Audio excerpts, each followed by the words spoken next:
She only wanted to do her job.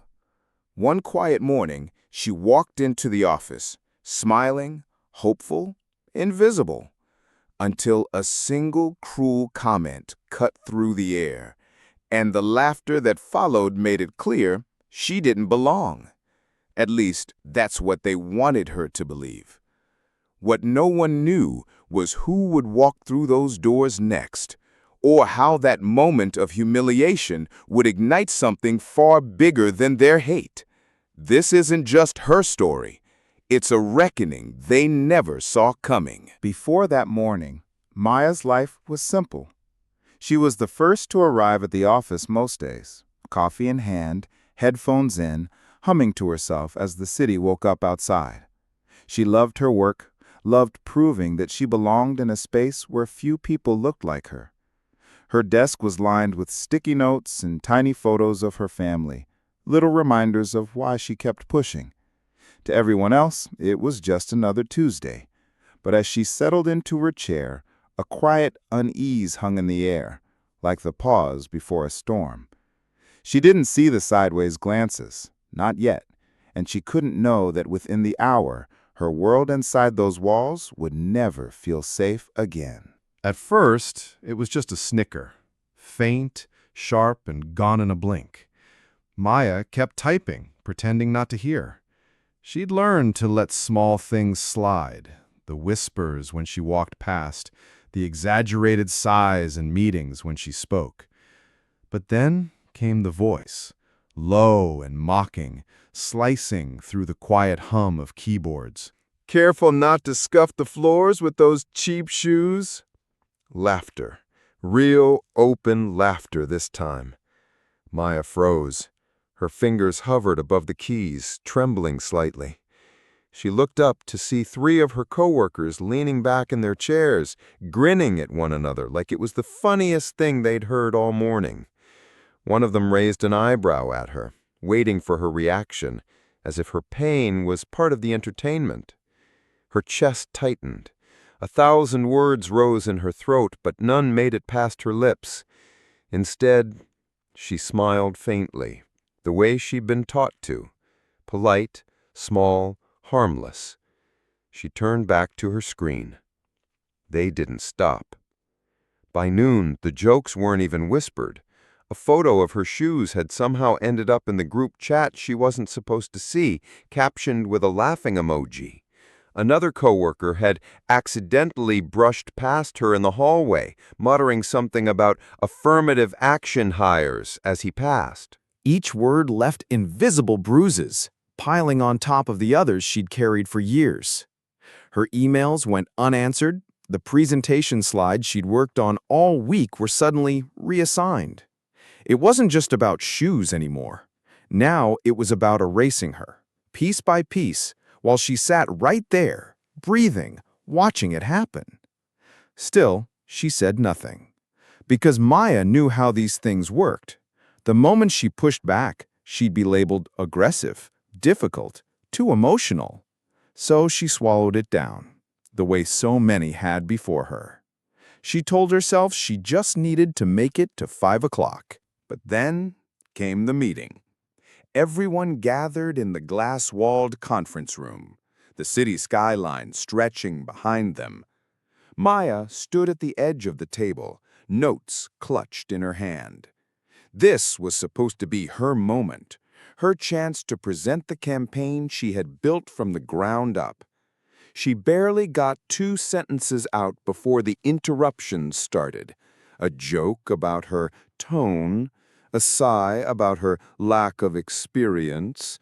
Someone snatched the remote from her hand and started flipping through her slides without asking, making snide comments as they went. Laughter again, ringing off the glass like applause. Something inside her cracked. Her vision blurred, not from tears, she refused to cry, but from the heat building behind her eyes.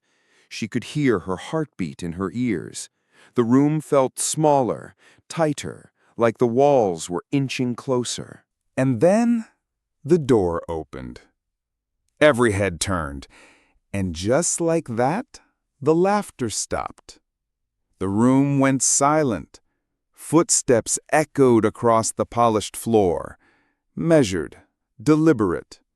Maya's grip on her notes loosened as she turned toward the door. A man, in a tailored suit, stood there, framed by the skyline behind him. She recognized him instantly. Everyone did.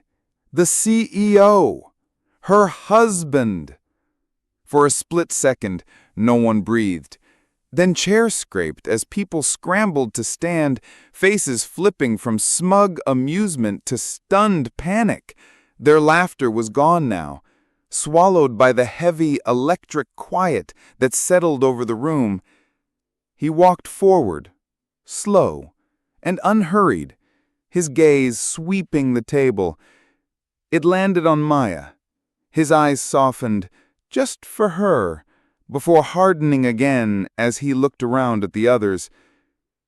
"I heard there was a presentation, and that my lead strategist wasn't being allowed to give it." No one moved. Maya's heart thudded so hard she could feel it in her throat. A dozen thoughts collided inside her. The humiliation, the whispered comments, the stolen work, and now this.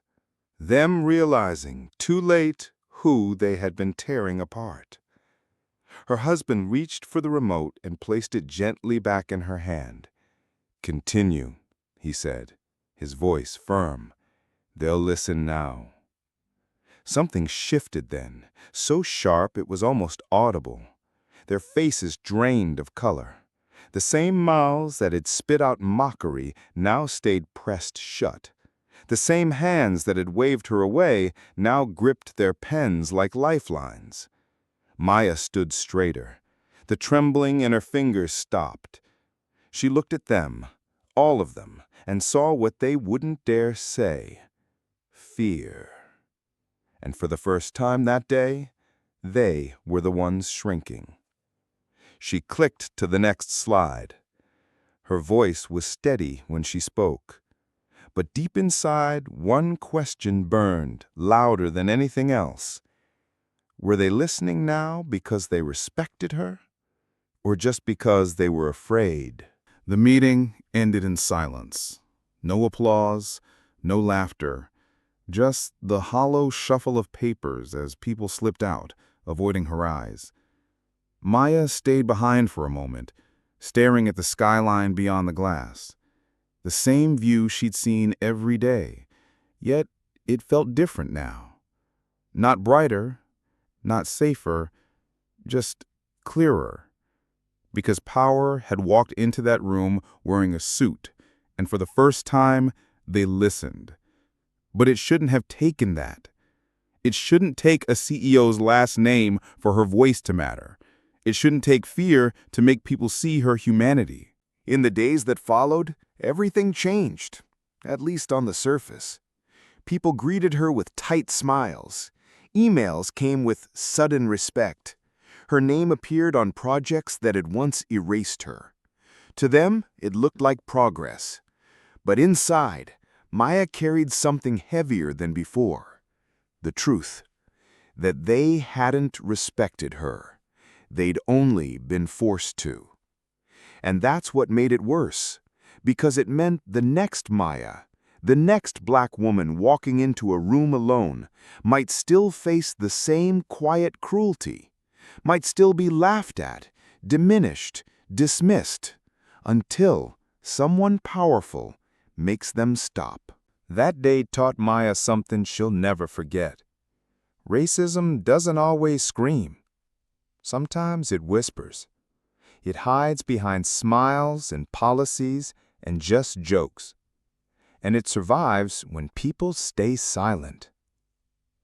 So if her story shakes you, it should. Because this wasn't just about an office or one cruel morning. It's about how easily we look away until power forces us to see. The real question is, will we wait for power to walk in, or will we choose to stand up long before it does?